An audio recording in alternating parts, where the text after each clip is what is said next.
नमस्कार। कानून की बात में आप सभी का हार्दिक स्वागत है। दर्शकों, आज तक इस कार्यक्रम में हमने बहुत से अधिकारों के बारे में चर्चा की। कभी महिला अधिकारों की पैरवी की तो कभी मानव अधिकारों की, कभी किसानों के हित का मुद्दा उठाया तो कभी आरटीआई का। लेकिन आज बात कुछ खास है, कुछ अलग है, और वो इसलिए क्योंकि आज बात अधिकारों की नहीं, कर्तव्यों की होगी। आज हमारी चर्चा का विषय है नागरिकों के मूल कर्तव्य। तो कौन कौन से हैं ये कर्तव्य जिनका पालन करना हर भारतवासी का दायित्व है, तो जानेंगे हमारी आज की विधि विशेषज्ञ डॉक्टर सुमन मौर्य जी से। मैम, हमारे कार्यक्रम में आपका बहुत बहुत स्वागत है। सुमन जी, जैसा कि आज हम मूल कर्तव्यों के बारे में बातचीत करने वाले हैं, तो मुझे लगता है कि ये विषय बहुत ही असाधारण है, और वो इसलिए क्योंकि अधिकारों की मांग होना, अधिकारों पर चर्चा होना, ये आम बात है। लेकिन ये भी ज़रूरी है कि हम अपने कर्तव्यों को अपने अधिकारों के साथ साथ लेकर के चलें। तो मैम, सबसे पहले आपसे ये जानना चाहेंगे कि आखिर ये मौलिक कर्तव्यों की अवधारणा, ये कॉन्सेप्ट है क्या, और हमारे भारतीय संविधान में इस बारे में क्या प्रावधान है? देखिए, जब हम कर्तव्यों की बात करते हैं तो कर्तव्य कोई नवीन अवधारणा नहीं है, ये प्राचीन काल से चली आ रही है। यदि हम बात करें श्रीमद् भागवत गीता की, तो वहाँ भी कर्तव्यों का उल्लेख किया गया है।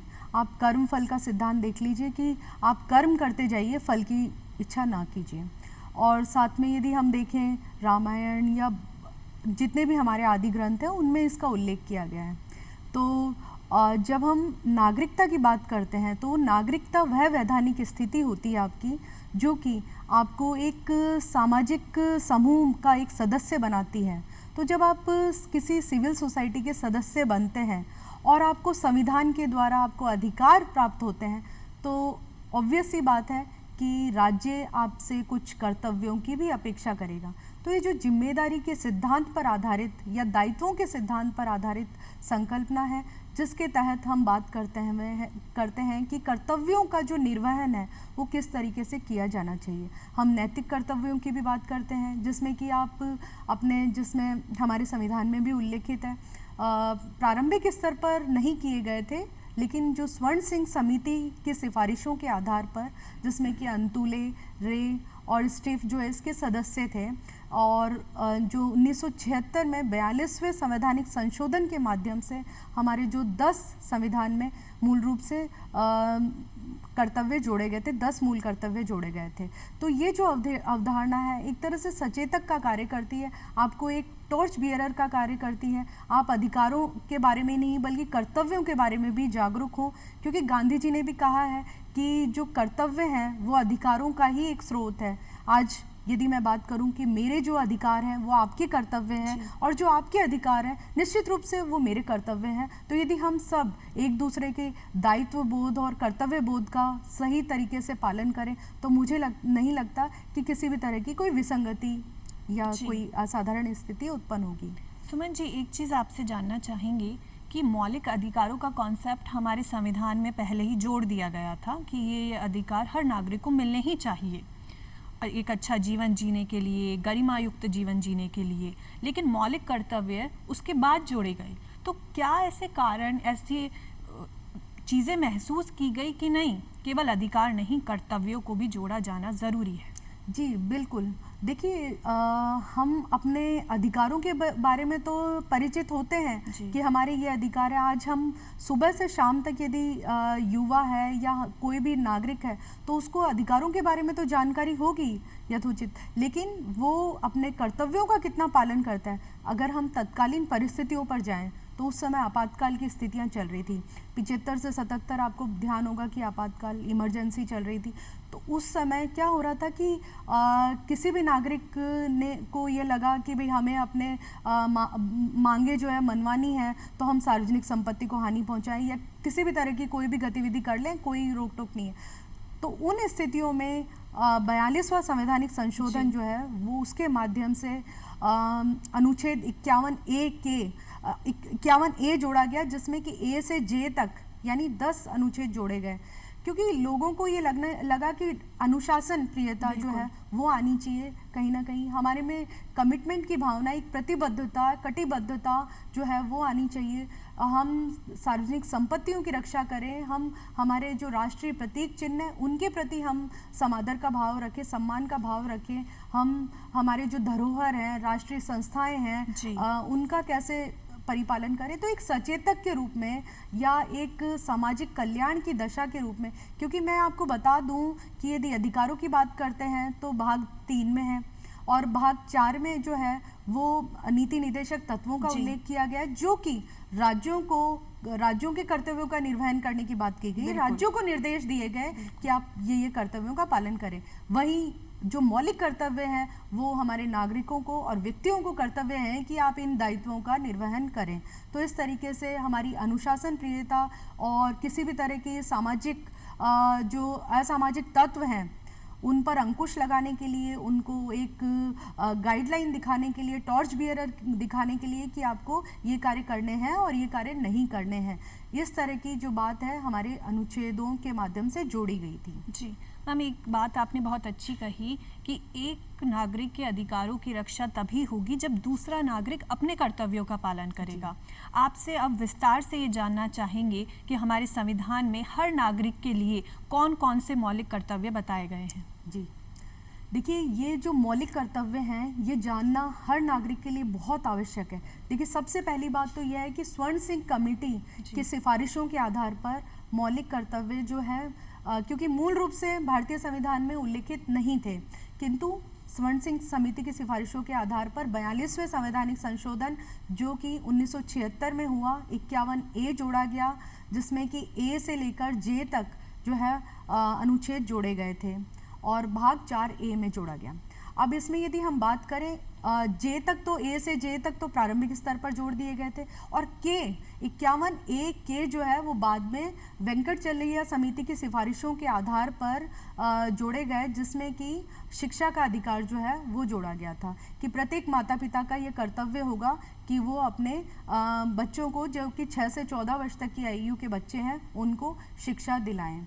अब इसमें ये चीज़ थी कि जो 86वां संवैधानिक संशोधन था जो कि 2002 के माध्यम से जोड़े गए। ये तो बात रही कि किस किस तरीके से जोड़े गए। अब हम बात करते हैं क्रमवार हमारे अनुच्छेदों की। तो जो 51A है उसमें यह है कि जो भारतीय संविधान है उसके और राष्ट्रीय ध्वज, हमारे राष्ट्रीय प्रतीक चिन्ह है, राष्ट्रीय गान है, इन सब का हम सम्मान करें। प्रत्येक नागरिक का ये कर्तव्य होगा कि वह इन सब का सम्मान करें। 51A(B) में यह दिया गया है कि जो राष्ट्रीय आंदोलन को चलाने वाली जो हमारी धरोहर थी या जो हमारे जो प्रणेता थे उनके प्रति हम अपने हृदय में सम्मान संजो के रखें। C में यदि बात करें तो हम बात कर सकते हैं कि हमारी जो संप्रभुता है, देश की संप्रभुता, एकता और अखंडता को निर्बाध रूप से उसका अनुसरण करें। D में 51A(D) में यदि बात करें तो देश की रक्षा और सेवा की जानी चाहिए और यदि आह्वान किए जाने पर हम प्रत्येक नागरिक का दायित्व होगा कि हम उसके प्रति हम आगे आएं। और जो 51A(E) है उसमें ये बात कही गई है कि कंपोजिट कल्चर, हमारी जो संस्कृति है उसको हम, जो सामाजिक संस्कृति है उसको हम निरंतर आगे बढ़ाने का प्रयास करें। बात करते हैं अनुच्छेद E के बाद बात करें F की, तो उसमें हमारा जो कल्चर है, संस्कृति है, उसके प्रति आदर का भाव रखें। महिलाओं के प्रति, स्त्रियों के प्रति भी ये बात कही गई है कि स्त्रियों के सम्मान, ऐसी जो भी प्रथाएं हैं उनका समापन किया जाए, उनको दूर किया जाए जो कि स्त्रियों के सम्मान को ठेस पहुंचाती हो, उनके विरुद्ध हो। G में हम बात करें तो इसमें यह बात कही गई है कि हम प्राकृतिक पर्यावरण को किस तरीके से सुरक्षित रखें, जो भी हमारे वन्य जीव हैं उनको कैसे सुरक्षित रखें। और H में जो है बात की गई है कि किस तरीके से हम जो है मानववाद, वैज्ञानिक टेम्पर, हमारे साइंटिफिक टेम्पर है, वैज्ञानिक सोच है, अप्रोच है, उसको विकसित करने का कार्य करें। I में बात करें तो जो हमारी सार्वजनिक संपत्ति है उसकी रक्षा करें, किसी भी तरीके को उस तरीके से उनको ठेस ना पहुँचे। J में बात करें तो हम व्यक्तिगत उत्कर्ष और सामूहिक उत्कर्ष की बात करें, जो कि देश के उत्थान और उत्कर्ष के लिए आवश्यक और अपरिहार्य है। और ये बात तो हम जे तक आ गए। और के जो मैंने बताया कि 86वें संवैधानिक संशोधन के माध्यम से जोड़ा गया था, जिसमें हर माता पिता का यह कर्तव्य होगा कि अपने 6 से 14 वर्ष तक की आयु के बच्चों को, बालकों को शिक्षित बनाएं, उनको आगे लाने का प्रयास करें ताकि देश के विकास में अपनी महती भूमिका का निर्वहन कर सकें। ये कुल मिला के 11 अनुच्छेद जो है वो मौलिक कर्तव्य में जोड़े गए हैं। मैम, आगे आपसे ये जानना चाहेंगी कि हमारे संविधान के बारे में यदि हम बात करते हैं तो हम ये पाते हैं कि जब संविधान का निर्माण हो रहा था तो अमेरिका से, ब्रिटेन से, आयरलैंड से बहुत से ऐसे देश थे जिनसे कॉन्सेप्ट लिए गए और हमारे संविधान में उनको जोड़ा गया। तो यदि हम फंडामेंटल ड्यूटीज़ की बात करते हैं तो क्या इस तरीके का कोई कॉन्सेप्ट फॉरेन कंट्रीज़ में भी चलता है? वहाँ भी नागरिकों के लिए कोई कर्तव्य बताए गए हैं? बिल्कुल बिल्कुल, आपने बहुत अच्छा प्रश्न पूछा है, क्योंकि ये एक जैसे देशव्यापी है कि सबको ही अपने अधिकारों के साथ साथ कर्तव्यों का भी निर्वहन करना चाहिए। हमने जो है यह सोवियत संघ से हमने ग्रहण की अवधारणा, मौलिक कर्तव्यों की अवधारणा सोवियत संघ से ग्रहण की। जापान में वहाँ भी कर्तव्यों का निर्वहन किया जाता है, वहाँ भी वहाँ के संविधान में भी इस तरह की अवधारणा निहित है। मैं आपको बताना चाहूँगी कि जो सिंगापुर है वो अल्प विकसित राष्ट्र था, लेकिन वहाँ कुछ कर्तव्यों का जो निर्वहन है वो वहाँ के नागरिक भली भांति निर्वहन करते हैं, तो वो विकसित राष्ट्र के रूप में अग्रसर हुआ। अमेरिका की यदि बात करें तो वहाँ सिटीजन एलानमे करके एक दस्तावेज बनाया गया, डॉक्यूमेंट है, जिसके माध्यम से इसका निर्वहन किया जा रहा है। चीन में भी इस तरह की अवधारणा निहित है, और यूरोपियन कंट्रीज़ जो जितने भी यूरोपीय देश हैं वहाँ भी इस तरह की अवधारणा निहित है। क्योंकि अधिकार की हम जब बात करते हैं तो कर्तव्य जो है दोनों एक ही सिक्के के दो पहलू हैं, दोनों पूरकता का स्थान रखते हैं। तो अधिकारों की भी बात है तो कर्तव्यों की बात है। कोई भी देश जो है राष्ट्र है तभी विकासशील से विकसित राष्ट्र की तरफ बढ़ सकता है जब प्रत्येक नागरिक अपने कर्तव्यों को समझे और उसका भली भांति निर्वहन भी करे। मैम, ये बात आपने बहुत ही अच्छी कही कि विकासशील और विकसित देशों के बीच की यदि कोई दूरी है जो तय की जा सकती है वो तभी हो सकता है यदि हर आदमी अपना कर्तव्य पूरा करे। तो कोई ऐसी चीज़ नहीं है जो हमें विकसित होने से रोक सकती है। सबसे पहले आपसे जानना चाहेंगे कि सबसे पहला जो हमारा मूल कर्तव्य है वो है संविधान का पालन करना, उसका आदर करना, हमारे राष्ट्र ध्वज, हमारे राष्ट्रगान, इनका आदर करना, इनका पालन करना। इस बारे में आपसे जानेंगे कि ये कितना ज़रूरी है। देखिए, राष्ट्र जो हमारा पहला ही अनुच्छेद है जिसमें कि हमारे संविधान, क्योंकि संविधान वह मूल दस्तावेज है जिसके आधार पर समस्त जो हमारी शासन व्यवस्था है वो संचालित होती है। तो यदि प्रत्येक नागरिक को यदि अपने संविधान के प्रति आदर भाव होगा, संविधान के प्रति जागरूक होगा व्यक्ति, नागरिक हमारा पता होगा उसे, तो संविधान जो है वह विधि बताती है और शक्ति प्रदान करती है। सबसे महत्वपूर्ण बात है कि व्यक्तियों को, शासन व्यवस्था को एक शक्ति प्रदान करती है। और यदि हम राष्ट्रीय प्रतीक चिन्हों की बात करें तो वे केवल एक प्रतीक चिन्ह नहीं मात्र नहीं है, वे हमें एक हमारे अंदर एक राष्ट्रीय गौरव, राष्ट्र के प्रति एक समर्पण का भाव जो है, जोश है। यदि आप देखते होंगे कि जितने भी स्वतंत्रता दिवस है, हमारे राष्ट्रीय पर्व हैं, गणतंत्र दिवस है, तो इसमें हम देखते हैं कि प्रत्येक बच्चा अगर हाथ में एक झंडा लिए हुए, अभी तो एक कैंपेन भी चला था, हर घर तिरंगा अभियान जो चला था आज़ादी के अमृत महोत्सव को लेके, तो उसमें प्रत्येक बच्चा जो है वो अपने अंदर उस फीलिंग को, भावना जो है कि देश के प्रति जो उसकी भावना है वो महसूस कर पा रहा था। यदि हम बात करते हैं कि ये जो फ्लैग कोड है, एक जो केरल वर्सेस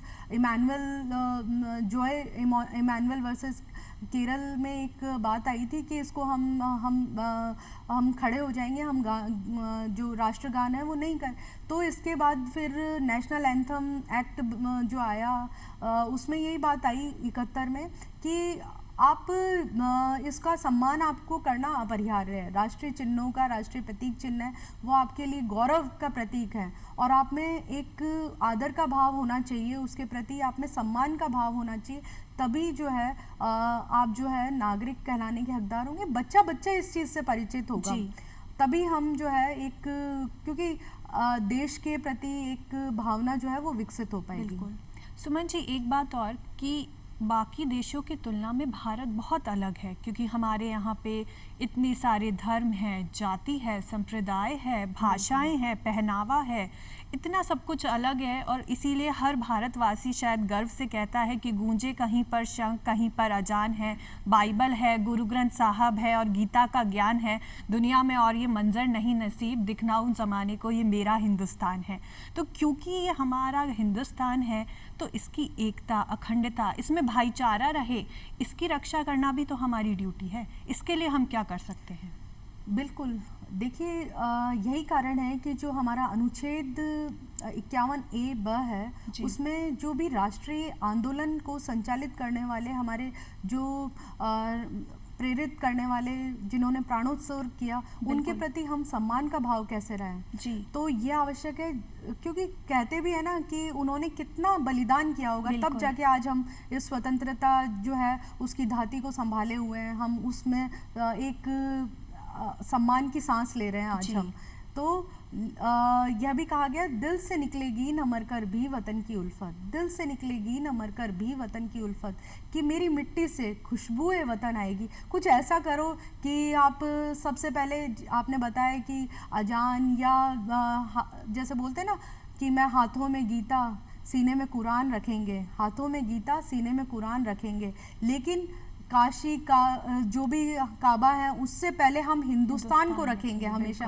तो एक जो भावना है वो इस तरह की होगी कि हम कि किसी भी तरह का वैमनस्यता ना फैले। हमारा जो भारतीय संविधान का जो संशोधन है, जो 16वां संशोधन है, वो इसी पर अभिप्रेत है कि हम जो है एक देश की एकता और अखंडता को बनाए रखें, चाहे कितनी जातियां हों, कितनी धर्म हो, कितनी, क्योंकि एक अगर बगीचे में एक जो विभिन्न प्रकार के फूल होंगे, विभिन्न प्रकार के चंपा, चमेली, गुलाब आदि फूल होंगे, तो वो बंच उतना ही वो जो बगीचा उतना ही खूबसूरत लगेगा। तो वो हमें भावना होनी चाहिए मैम, क्योंकि राष्ट्रभक्ति की भावना अब आपने, मेरे को लगता है, हमारे अंदर और हमारे दर्शकों के अंदर भी जगा दी है, तो हमें ये लगता है कि देश की सेवा करना ये बहुत ज़रूरी है और ये हमारा बहुत ही मूलभूत कर्तव्य है, क्योंकि जो सैनिक सरहद पे हमारे लिए सीने पर गोली खाते हैं वो भी देश की सेवा करते हैं। और अगर यदि किसी सैनिक से पूछा जाए कि ये क्या है, इतनी असाधारण व्यक्तित्व आपका कैसे है, तो उनका जवाब बस यही होता है कि वतन पर फना होने के लिए इजाज़त नहीं ली जाती, ये देश के लिए मोहब्बत है जनाब, पूछ कर नहीं की जाती। तो ये ज़रूरत है हमारी कि हम, ज़रूरी नहीं है कि सीमा पर खड़े होकर के गोली खाना ही देशभक्ति है, हम अपना कर्तव्य किस तरीके से निभा सकते हैं देश के लिए। बिल्कुल, देखिए हमारे जो मौलिक कर्तव्य हैं उसमें भी 51A(d) जो है वो इसी बात पर है, क्योंकि एक हम यदि स्टार्स लगा लें या वर्दी पहन लें तो वह तो खैर काबिल तारीफ और सल्यूट, हम उनकी वजह से आज यहाँ बैठ के स्टूडियो में अपना प्रोग्राम कर पा रहे हैं, सुरक्षित हैं, हम आराम से सांस ले पा रहे हैं। तो यही कारण है कि सरहद पर हमारे जो भाई हैं वो बैठे हैं, हमारी सुरक्षा कर रहे हैं। लेकिन एक जो आम नागरिक है, बीइंग मतलब टीचर, बीइंग लीगल एक्सपर्ट, हम भी अपना योगदान दे सकते हैं। यदि एक किसान है, मजदूर है, और या कोई भी वेंडर है या जो भी काम कर रहा है, वो यदि भली भांति अपने कर्तव्यों का निर्वहन करें, मैं तो यही कहूँगी कि एक प्रशासक है, चाहे शासक है, राजनीतिज्ञ है, सब अपने अपने कार्यों को भली भांति करें, 24/7 को समर्पण, देश के प्रति समर्पण, कि मुझे ये काम जो है वो मेरी ड्यूटी है, ड्यूटी समझ के करेगा। तो मुझे लग रहा है कि हर एक आम व्यक्ति हो, चाहे खास व्यक्ति हो, खास तो कोई नहीं होता क्योंकि हम जो है कानून के समक्ष समानता की बात कर रहे हैं, एविडाइसी का सिद्धांत लागू है हमारे यहाँ, तो सभी महत्वपूर्ण है, सभी व्यक्ति महत्वपूर्ण है। तो आम जन भी अपने देश के प्रति जो कर्तव्य हैं उनका भली भांति निर्वहन कर सकता है। और यदि जैसे एक जो पोर्ट्रेट बनाने वाला है, यदि वो पोर्ट्रेट बनाता है हमारे जो देश के जितने भी जो शहीद हुए हैं, उनकी शहादत को नमन करने के लिए उनकी पोर्ट्रेट बनाता है, यह उसका एक राष्ट्रभक्ति है, देशभक्ति है। कोई भी पेंटर है वो इस तरह की बनाता है, या हम बैठ के हम आज कर्तव्य के बारे में चर्चा कर रहे हैं, भारतीय संविधान के बारे में बात कर रहे हैं, राष्ट्र के बारे में बात कर रहे हैं, तो यह भी हमारी एक देशभक्ति ही होगी। और इसमें आम जन और खास जन का कोई नहीं, सभी बराबर हैं और बिल्कुल। सभी की महत्वपूर्ण भूमिका हो सकती है। मैम, पर्यावरण की रक्षा करना भी हमारी एक ड्यूटी है, क्योंकि भारत देश में तो दिन की शुरुआत ही सूर्य देवता को अर्घ्य दे करके होती है। हम तुलसी जी को है ना जल चढ़ाते हैं। हमारे यहाँ पे नदियाँ नहीं होती हैं, माता होती हैं। तो ये कितना ज़रूरी है कि पर्यावरण के प्रति भी हम सावधान रहें, जागरूक रहें और उसकी रक्षा करें। देखिए जो कॉन्स्टिट्यूशन की बात करेंगे जी। हम, क्योंकि तो मौलिक कर्तव्यों में भी जो 51A(G) है उसमें ये जोड़ा गया है कि जो जितनी भी वाइल्ड लाइफ है हमारी, जी। वन्य जीव हैं, उसकी सुरक्षा करें, हर जीव मात्र के प्रति दया करुणा का भाव रखें। और यही कारण है कि वन्य जीव संरक्षण अधिनियम या वाइल्ड लाइफ कंजर्वेशन एक्ट 1972 में आया, और साथ में वन्य जीवों की सुरक्षा के लिए जो है प्रावधान बनाए गए समय समय पर। तो यह कारण यही है उसके पीछे कि हम जो है वो वन्य जीवों की सुरक्षा करें। और यह एक चीज़ है कि हम जब नैतिक कानूनों की बात, नैतिक कर्तव्यों की बात करते हैं और दूसरे हमारे नागरिक या वैधानिक कर्तव्य हैं, तो यह जो कर्तव्य है वो कहीं ना कहीं वैधानिक कर्तव्यों की श्रेणी में आता है, क्योंकि इसके पीछे कानून जो है, कानून की शक्ति है वो काम करती है। यदि किसी ने वाइल्ड लाइफ कंजर्वेशन एक्ट का उल्लंघन किया तो उन स्थितियों में सजा का प्रावधान किया गया है। तो इस तरीके से हम देख सकते हैं, क्योंकि जो प्रकृति है वो हमें बहुत कुछ देती है। हम जो है ऑक्सीजन वहीं से ग्रहण करते हैं, तो प्रकृति के प्रति, प्रकृति जब हमें देती है यानी कि हमें वो देने की भावना रखती है, तो हमारा भी प्रकृति के प्रति कुछ दायित्व और कर्तव्य होता है। वही चीज़ हमें यह स्मरण दिलाता है कि हमें मौलिक कर्तव्यों के माध्यम से कि हमें किस तरीके से अपने वन्य जीवों की रक्षा करनी चाहिए, हमारे पेड़ पौधों की रक्षा करनी चाहिए, पेड़ पौधे लगाने चाहिए और इन सब दायित्वों का भली भांति निर्वहन करना चाहिए। सुमन जी, अभी नैतिकता की बात हुई और ये बहुत ज़रूरी है कि कर्तव्य को तो कोई तभी पूरा करेगा जब वो उसका चरित्र अच्छा होगा, उसकी सोच अच्छी होगी। आज हम देखते हैं कि हम कॉमर्स पढ़ते हैं, आर्ट्स पढ़ते हैं, साइंस पढ़ते हैं, कंप्यूटर साइंस पढ़ते हैं, लेकिन सबसे ज़्यादा ज़रूरी यदि कोई चीज़ है तो वो है नैतिकता का पाठ पढ़ना। यदि हम 4th 5th क्लास तक देखते हैं कि इस तरीके की पढ़ाई कराई जाती है, उसके बाद हर इंसान फ्री है, उसे अपने आप से ही सब कुछ सीखना होता है। क्या हम इस चीज़ को क्यों ना कॉलेज लेवल तक चालू कर दें कि ऐसी पढ़ाई, चाहे वो किसी भी प्रकार की हो, जिससे इंसान को संस्कारित बनाया जाए? ये कितना ज़रूरी है? बिल्कुल, ये बहुत आवश्यक है। देखिए, जो मौलिक कर्तव्य हैं, बहुत अच्छा प्रश्न पूछा है। देखिए, जो JS वर्मा समिति गठित हुई थी इसके लिए, जिसमें कि प्रत्येक जो विद्यालय हैं, कॉलेजेस हैं, उनमें मौलिक कर्तव्यों का पाठ पढ़ाया जाए, उसकी अनुशंसा हमारी जो जस्टिस JS वर्मा समिति के माध्यम से की गई थी, जिसके माध्यम से ये बात आई कि हर विद्यालय में इस तरह का पाठ पढ़ाया जाना चाहिए, नैतिक कर्तव्य। क्योंकि यहाँ देखिए, ये तो उल्लेख किए गए हैं कर्तव्य, लेकिन इनके अलावा भी हमारी खुद की जो नैतिक कॉन्सेंस है, हमारी जो ड्यूटी है, अंतरात्मा की जो आवाज़ है, वो यही कहती है कि हमें हमेशा, क्योंकि एक जो हमारे अंदर की आवाज़ है, अंतरात्मा की आवाज़ है, वो बोलते हैं कि कभी झूठ नहीं बोलती, सही बोलती है। तो हमें हमेशा उसका अनुसरण करना चाहिए और इस तरह का जो पाठ है वो बच्चों को पढ़ाया जाना चाहिए। अब मैं आपको एक बात और बता दूं कि गत 5-6 वर्षों से भी सिविल सर्विसेज में जो मॉरल एजुकेशन का, मॉरल ड्यूटीज़ का पेपर जो है वो जोड़ा गया है, जिससे कि हमारा जो प्रशासक है, जो एडमिनिस्ट्रेटर है, सिविल सर्वेंट है, उसमें इस तरह की क्वालिटीज़ हैं वो डेवलप हो पाए।